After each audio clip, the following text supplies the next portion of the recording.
ጎሜዝ ማስፈረም ምን አይነት ትርጉም ይሰጣል? የማንዛምቢ መምጣት ከሞርጋን ሮጀርስ ጋር ያለውን ነገር እንዴት ሊያደርገው ይችላል የሚለው እንደ መንደርደሪያ አድርገን የዊሊያም ሳሊባን ጉዳት እናንሳ። ሶፊ እሺ ግርምዬ፣ ያው አስቶን ቪላ እንግዲህ እንደሚታወቀው ያው አንድ ቁልፍ ተጫዋች ነው ያለው ሞርጋን ሮጀርስ። አሁን ላይ ባለው ሂደት እሱ ከወጣ ሊተካ የሚችልበት እድል ይፈጥራል። ግን በርከት ያሉ ተጫዋቾችም እየለቀቁበት ነው። ዮሪ ቴልማንስ ወጥቷል። ዮሪ ቴልማንስ የወጣበት ሂደት አለ። እሱ በትልቁ ጥያቄ የሚያስነሳ ነው። እሱን ማን ይተካል የሚለው ጥያቄ ነበር። ያው ጎሜዝን አመጡት ማለት ነው። ወዲያው ፈጣን ምላሽ አስቶን ቪላዎች ይገርማል። ማንዛምቢ ስቲል የአስቶን ቪላ የመስመር ማጥቃት መረጋጋት የለውም። ጃረን ሳንቾ መጥተዋል። እዛ ዶኒ ማለን ምናምን ብዙ ተጫዋቾች መጥተዋል። ግን መረጋጋት የለውም። ማንዛምቢ መስመሩ ላይ ያለውን እንቅስቃሴ ኢቨን ሚዱ ላይም እየገባ ከአጥቂ ጀርባም እየሆነ የሚያስተካክልበት እድል ይኖራል ብዬ አስባለሁና ጥሩ ነው። የአስቶን ቪላ ሙቭ ጥሩ ነው። ሞርጋን ሮጀርስም የሚወጣ ከሆነ በእርግጠኝነት የተሻለ ሌላ ተጫዋች የሚያስፈርም እንደሆነ ይጠበቃል። ወደ ዊሊያም ሳሊባ ጉዳይ እናምራ። እንግዲህ ዊሊያም ሳሊባ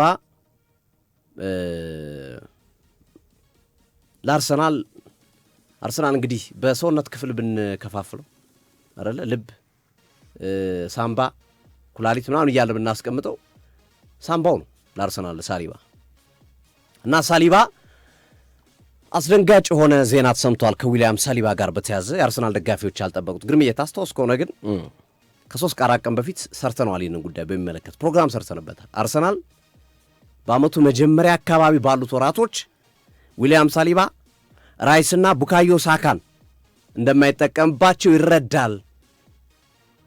ሶስቱም ተጫዋቾች ከነ ጉዳታቸው ነው የተጫወቱ ያሉት። ስለዚህ ለራይስ ምትክ ብሩኖ ጉማሬዥን፣ ለዊሊያም ሳሊባ አንድ ተከላካይ የማምጣት ፍላጎት አለው። ቢያንስ ተጫዋቾቹን እስከ ጥቅምት ወር ድረስ የመጠቀም ዕድል ላይኖረው ስለሚችል በሚል እንግዲህ አድማጮቻችን ያው ፕሮግራም በአብዛኛው የሚሰሙት ስለሆነ ታስታውሳላችሁ አንስተናል። ወይም ወደ ኋላ ሄዳችሁ ዩቲዩባችን ላይ ወይም የተሰሩ ዜናዎች ላይ ማየት ይቻላል። አስቀምጠነው ነበር እና አንዳንድ ደጋፊዎች እንዴ ብሎ ዊሊያም ሳሊባ እየተጫወተ እያየ ነው አይደል እንዴ ለፈረንሳይ ብሔራዊ ቡድን ራይስ ለእንግሊዝ እየተጫወተ አይደል ሳካ እየተጫወተ አይደል እንዴ ምናምን ይለዋል። አይደለም፣ ውስጠ ሚስጥሩ ሌላ ነው። ተጫዋቾቹ በመርፌ ከነህመማቸው እየታገሉ የተጫወቱበት እንጂ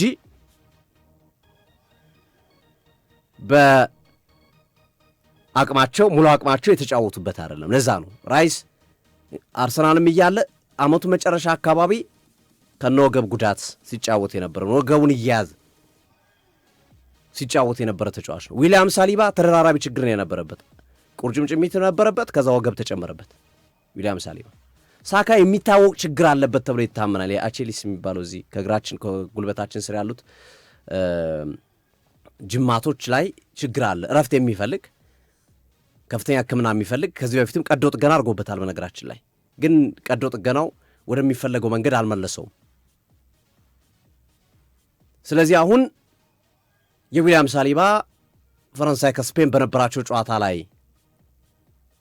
ማይ ባኪስ ጎን ብሎ ተቀይሮ ከወጣ በኋላ ወገቤ ከጥቅም ውጭ ሆነ ወይም ወገቤ መላወስ አልቻለም ብሎ ነው የወጣው። ወገቤ መነቃነቅ አልቻለም ቀይሩኝ ብሎ ነው የወጣው። ከዛ በኋላ የሚጠበቅ ነበረ እና ቀዶ ጥገና ይፈልጋል ዊሊያም ሳሊባ ቀዶ ጥገና ያስፈልገዋል። ቀዶ ጥገና ደግሞ ከ4 እስከ 5 ወር ያቆያል። ከ4 እስከ 5 ወር ብዙ ነው የዊሊያም ሳሊባ ቀዶ ጥገና።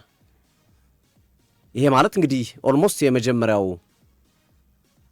ዙር ላይ ላይደርስ ይችላል። ያ ማለት እስከ ህዳር እስከ ታህሳስ ድረስ ሊያቆየው ይችላል ማለት ነው። አሁን ናሴ ያለ ነው። ናሴ፣ መስከረም፣ ጥቅምት፣ ህዳር፣ ታህሳስ ድረስ ማለት ነው 5 ወር ስናየው።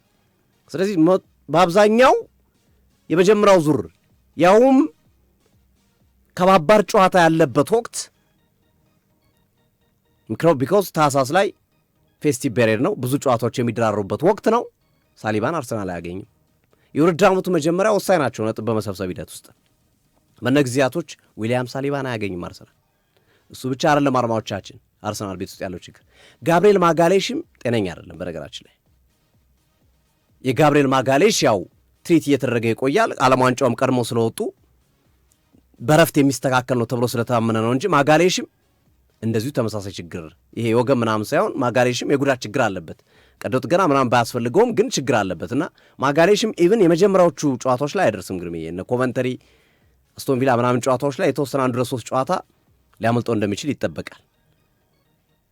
ራይስም በተመሳሳይ መንገድ ራይስ እንግዲህ በጣም ረፍት ሰጥቶት ካገገመ ከተባለ መስከረም ወር ላይ ሊጫወትላቸው ይችላል። ከዛ ውጭ ግን ቅድመ ዝግጅትም አይቀላቀላቸውም ራይስ በመጀመሪያዎቹ ጨዋታዎች ላይም ራይስ ለዛ ነው አርሰናል ብሩኖ ጊማሬጅ ላይ ድርቅ ያለው። ለዛ ነው አንድ ባመጣው ተጫዋቹን ራይስን ይተካልኛል፣ ሁለተኛ ተጫዋቹ ራይስ እንኳን ከጉዳቱ ቢያገግምልኝ ከራይስ ጋር አጣምሬ ማጫወት እችላለሁ፣ ለሁለቱም የሚሆን መድኃኒት ነው፣ ፍቱን መድኃኒት ነው ብሎ ነው አርሰናል ጉማሬጅን ወጥሮ እየሰሩበት ያለበት ጉዳይ።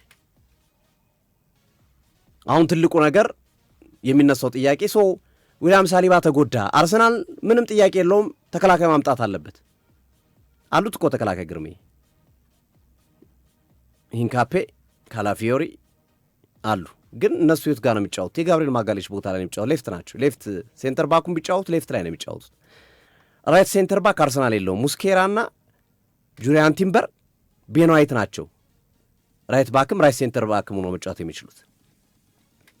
ስለዚህ አሁን ጋብሪኤልን ከሙስኬራ፣ ጋብሪኤልን ከቤን ዋይት፣ ጋብሪኤልን ከጁሪያን ቲምበር የማጣመር ግዴታ አርሰናል ሊኖርበት ይችላል። አይተነዋል ይህንን ጥምረት። ጋብሪኤልን ከጁሪያን ቲምበር አይተናል፣ ጋብሪኤልን ከሙስኬራ አይተናል፣ ጋብሪኤልን ከቤን ዋይት አንድ ጨዋታ ምናምን አይተናል። ብዙም ማራኪ ብዙም ውጤታማ አይደለም። እንግዲህ ፕሪሲዝን ላይ በደንብ ሰርተውበት ከመጡ ፕሪሲዝን ላይ በደንብ አክናውን አርሰናል አሁን ችግሩ የጋብሪኤል ቢሆን ላያሳስብ ይችላል። ዊሊያም ሳሊባ ባይጎዳና የጋብሪኤል ቢሆን በትክክል ካላፊዮሪም ይተካዋል፣ ሂንካፔም ይተካዋል ሴንተር ባይኩ ላይ። አሁን ቀኙ ላይ ነው አርሰናል ብዙ አስተማማኝ ሰው በሌለበት ቦታ የዊሊያም ሳሊባ ቦታ ላይ ነው ጉዳት የገጠመው። ስለዚህ ለቀጣይ ዓመት ስለ ዋንጫ የሚያስብ ቡድን፣ ስለ ዋንጫ የሚጨነቅ ቡድን የግዴታ ሳይወድ በግዱ ወደ ዝውውሩ ገብቷል፣ ገበያ ገብቷል። ሁለት ተጫዋቾችን ነው አርሰናል አይዴንቲፋይ አድርጎ የተቀመጡ ላክሮና ኢዝሪ ኮንሳ። በነገራችን ላይ ኢንተርናሊ በውስጥ ትናንት መረጃ ወጣ እንጂ ትናንት ይፋ ይደረግ እንጂ መረጃዎቹ አርሰናል ያውቀዋል የዊሊያም ሳሊባን ጉዳት።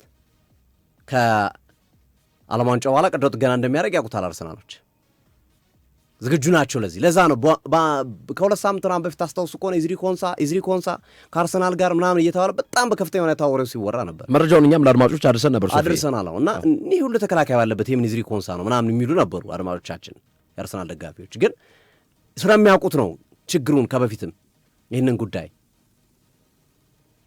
ስለዚህ ሁለት ተጫዋቾች ተለይተዋል፣ ላክሮና ኢዝሪ ኮንሳ። ላክሮ ያው ከቸልሲ ጋር የተያዘ ተጫዋች ነው። ሚካኤል አርቴታ ያስቀመጡት ነገር አለ። ሚካኤል አርቴታ ምንድነው የሚሉት? ቨርሳታይል የሆነ ተጫዋች ይምጣልኝ፣ ነገ ሳሊባ ሲመለስ ማላስቀምጠው፣ ነገ ሳሊባ ቢመለስ እንኳን ሌላ ቦታ ላይ ገብቶ መጫወት የሚችል፣ ያ ማለት ራይት ባክም መጫወት የሚችል፣ ያ ማለት ኢዝሪ ኮንሳ እንድትመጣው ያደርጋል። ላክሮ ራይት ባክ አይጫወትልም፣ አይችልም። ሴንተር ባክ ነው። በቃ የሳሊባን ቦታ ጥሩ አድርጎ ይሸፍንላል፣ የሳሊባን ቦታ ማለት ነው።